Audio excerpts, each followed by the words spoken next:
इतना समय हो गया और अभी तक एक भी मछली नहीं आई। हे भगवान, आज कुछ होगा या नहीं?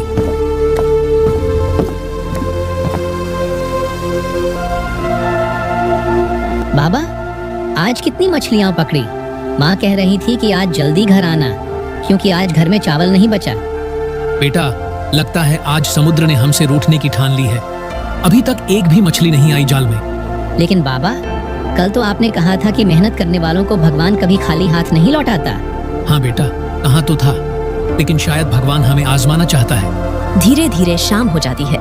किशन के जाल में एक भी मछली न आने के कारण वह अपने बेटे के साथ घर लौट आता है।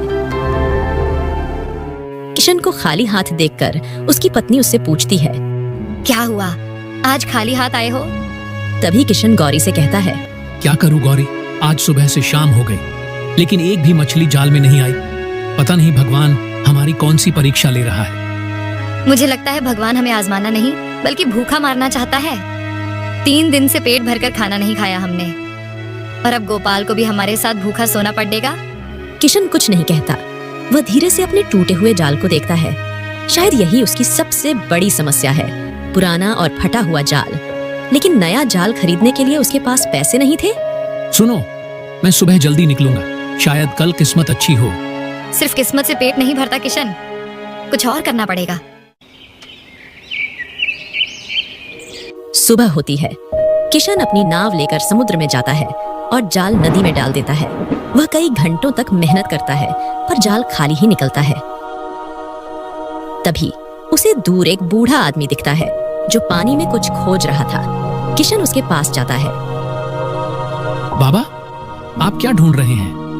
मेरा चप्पू पानी में गिर गया है और इस वजह से नाव नहीं चला पा रहा हूँ। किशन उसकी मदद करने के लिए आगे बढ़ता है, लेकिन उसे नहीं पता कि यह मुलाकात उसकी जिंदगी बदल देगी। किशन अपनी नाव से झुककर पानी में बूढ़े आदमी का चप्पू ढूंढने की कोशिश करता है। बूढ़े की आंखों में एक अजीब सी चमक होती है, जैसे वह कोई साधारण व्यक्ति न होकर कोई रहस्यमयी इंसान हो। बाबा, लगता है आपका चप्पू ज्यादा गहराई में चला गया है। मुझे नहीं लगता हम उसे ढूंढ पाएंगे। बेटे, सिर्फ चप्पू ही नहीं, कई चीजें गहरी चली जाती हैं, किस्मत भी। लेकिन जो मेहनत करता है उसे खोई चीजें जरूर वापस मिलती हैं। किशन बूढ़े की बातों को अनसुना कर देता है और अपना जाल समुद्र में डालता है। कुछ ही देर में उसे पानी में कुछ भारी महसूस होता है। वह झटके से जाल खींचता है। इसके बाद किशन जो देखता है उससे उसकी आंखें फटी रह जाती हैं। जाल में एक चमकदार मछली फंस जाती है जो सुनहरी रंग की होती है। ये देखकर बूढ़ा आदमी मुस्कुराता है। ये कैसी मछली है? मैंने ऐसी मछली पहले कभी नहीं देखी। ये कोई साधारण मछली नहीं है बेटा। ये मछली तुम्हारी तकदीर बदल सकती है, लेकिन यह तय तुम्हें करना है कि इसे बेचोगे, खाओगे या छोड़ दोगे। किशन सोच में पड़ जाता है। वह मन ही मन विचार करता है। अगर इसे बेचूंगा तो कुछ दिनों के लिए अच्छा खाना मिलेगा। अगर इसे घर ले जाऊं तो गौरी और गोपाल खुश होंगे। लेकिन अगर यह सच में कोई चमत्कारी मछली हुई तो? किशन नाव को लेकर धीरे धीरे किनारे की ओर बढ़ रहा था। उसने उस सुनहरी मछली को नाव में छुपाकर रख लिया। बूढ़ा आदमी अब भी मुस्कुरा रहा था, जैसे उसे पहले से पता हो कि किशन आगे क्या करेगा। मैंने आज तक किसी मछली को जिंदा पकड़कर नहीं रखा, सबको बेच दिया। पर इस बार कुछ सोचकर किशन मछली को धीरे धीरे पानी में छोड़ देता है। मछली कुछ पल तक वहीं तैरती रही, फिर अचानक पानी में वह ओझल हो गई।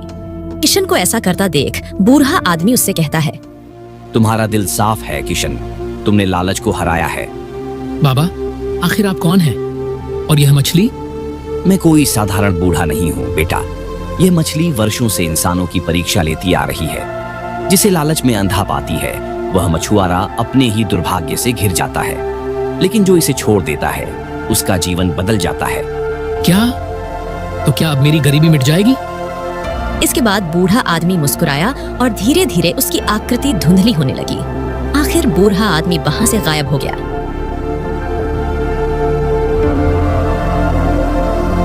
इसके बाद किशन ने अपना जाल उठाया, लेकिन जैसे ही उसने अपने टूटी फूटी नाव को छुआ, उसे एक अजीब सा एहसास हुआ। उसने अंदर झांका। नाव के कोने में सोने के सिक्के पड़े थे। जब उसने उन्हें देखा तो वह हैरान रह गया। सोने के सिक्के? ये कैसे हो सकता है? रघु घबराकर चारों तरफ देखता है, लेकिन वहां कोई नहीं था। उसे बूढ़े की बातें याद आती हैं। उसके चेहरे पर आंसू आ जाते हैं। सिक्के लेकर वह अपनी झोपड़ी की ओर भागता है, अपनी पत्नी गौरी और बेटे गोपाल को यह सब दिखाने के लिए। किशन सोने के सिक्कों से भरी पोटली लेकर घर पहुंचता है। घर पहुंचकर वह गौरी से कहता है, देखो गौरी, आज मुझे किया मिला है। किशन सोने के सिक्के निकालकर गौरी को दिखाता है। ये सब कहाँ से आया किशन?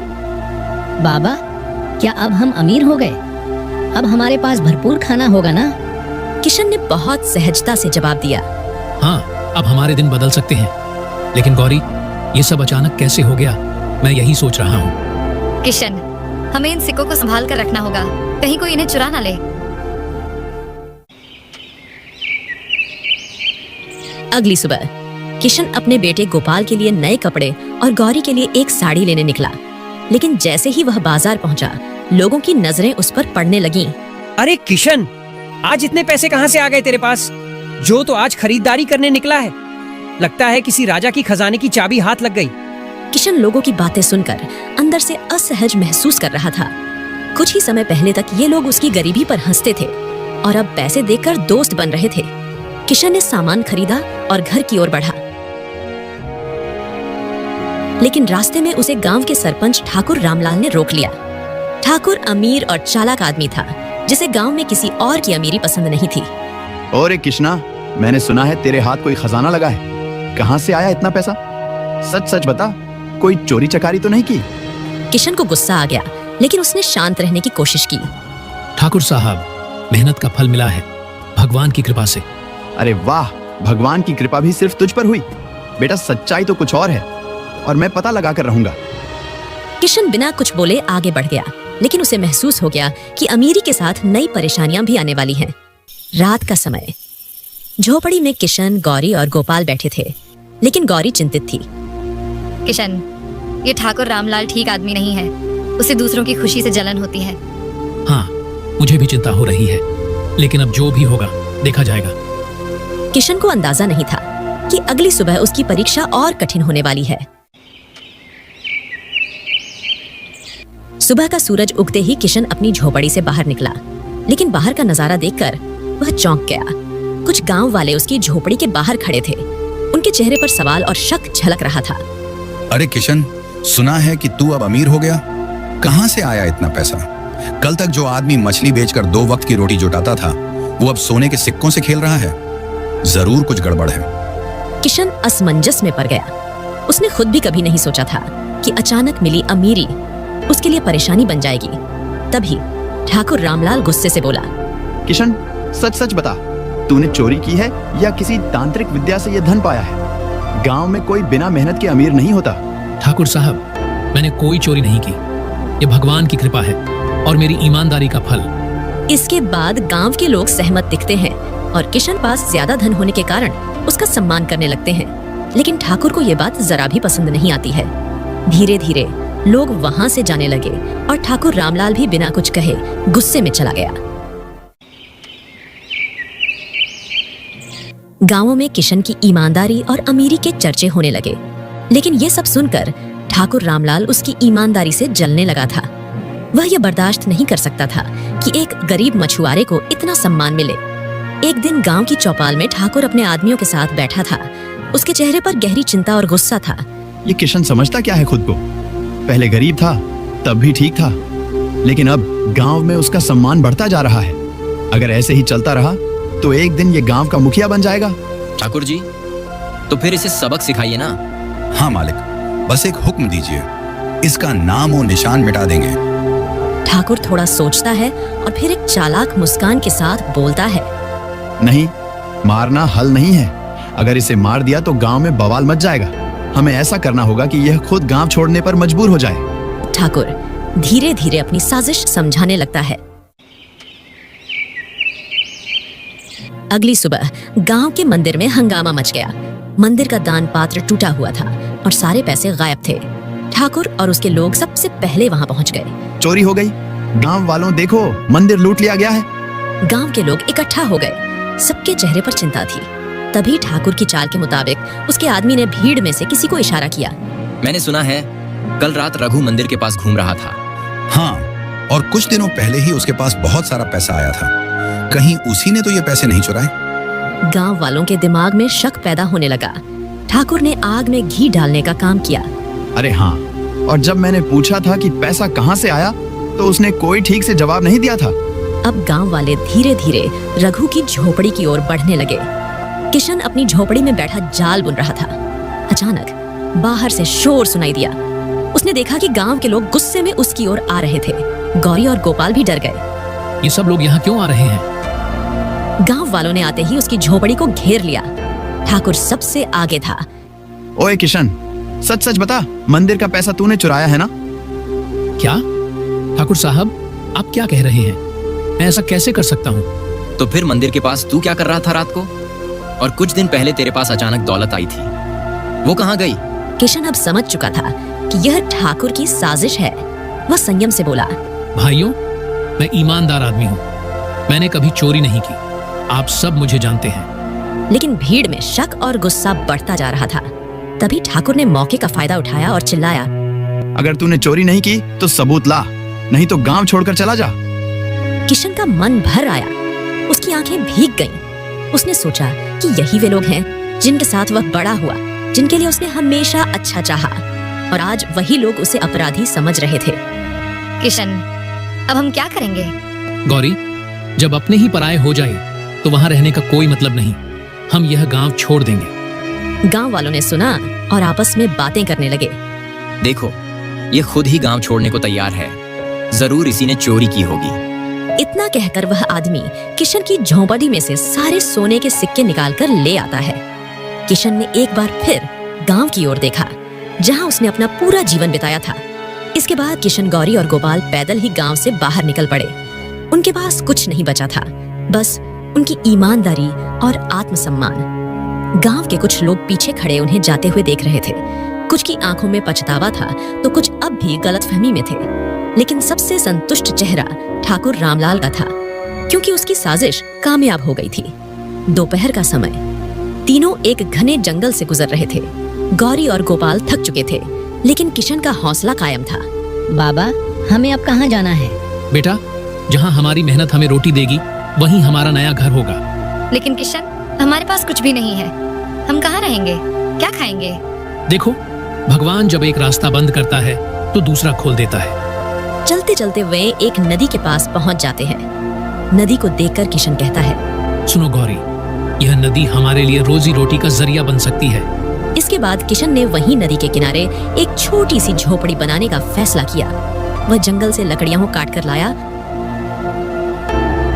और कुछ ही दिनों में एक छोटी लेकिन मजबूत झोपड़ी तैयार कर दी। अब उनकी जिंदगी की नई शुरुआत हो चुकी थी। अगली सुबह किशन नदी में मछलियां पकड़ने गया। नदी पर पहुंचकर उसने जाल नदी में डाल दिया। कुछ ही घंटों की मेहनत के बाद किशन ने काफी सारी मछलियां पकड़ ली। धीरे धीरे किशन मछलियां पकड़कर पास के एक गांव में बेचने लगा। लोग उसकी ईमानदारी से प्रभावित हुए और कुछ ही समय में उसकी रोजी रोटी चलने लगी। लेकिन मुश्किलें अब भी बाकी थीं। एक दिन जब रघु गांव में मछलियां बेच रहा था, तभी वहां के जमींदार भवानी सिंह के आदमी किशन के पास आए। भवानी सिंह क्रूर और लालची आदमी था। अरे ओ मछुआरे, ये नदी जमींदार साहब की है। यहाँ मछलियाँ पकड़ने के लिए कर देना होगा। लेकिन पानी पर किसी का अधिकार कैसे हो सकता है? ज्यादा सवाल मत कर। अगर जिंदा रहना चाहता है तो जमींदार को हर हफ्ते मछलियों का हिस्सा दे। किशन ने अपना सिर झुका लिया। यह नई जगह थी, नए लोग थे। उसे फिर से एक लालची आदमी का सामना करना पड़ रहा था। किशन गुस्से में था, लेकिन शांत दिमाग से सोच रहा था, अगर मैं इसी तरह मुसीबतों से भागता रहा तो कहीं का नहीं रहूंगा। फिर उसके दिमाग में एक योजना आई। अगली सुबह किशन ने गांव वालों को इकट्ठा किया। भाइयों, यह पानी किसी का नहीं है। यह हमारी धरती की धरोहर है। हम सभी मेहनत करते हैं, फिर हमें किसी को कर क्यों देना पड़े? गांव वाले आपस में फुसफुसाने लगे। पहले वे डरे हुए थे, लेकिन रघु की बात में सच्चाई थी। ये किशन सही कह रहा है। यह नदी हमारे पूर्वजों की देन है। इस पर किसी जमींदार का हक नहीं हो सकता। अगर आज हम डर गए तो ये लोग हमें हमेशा लूटते रहेंगे। धीरे धीरे गांव वालों में हिम्मत आने लगी। वे किशन के साथ खड़े हो गए।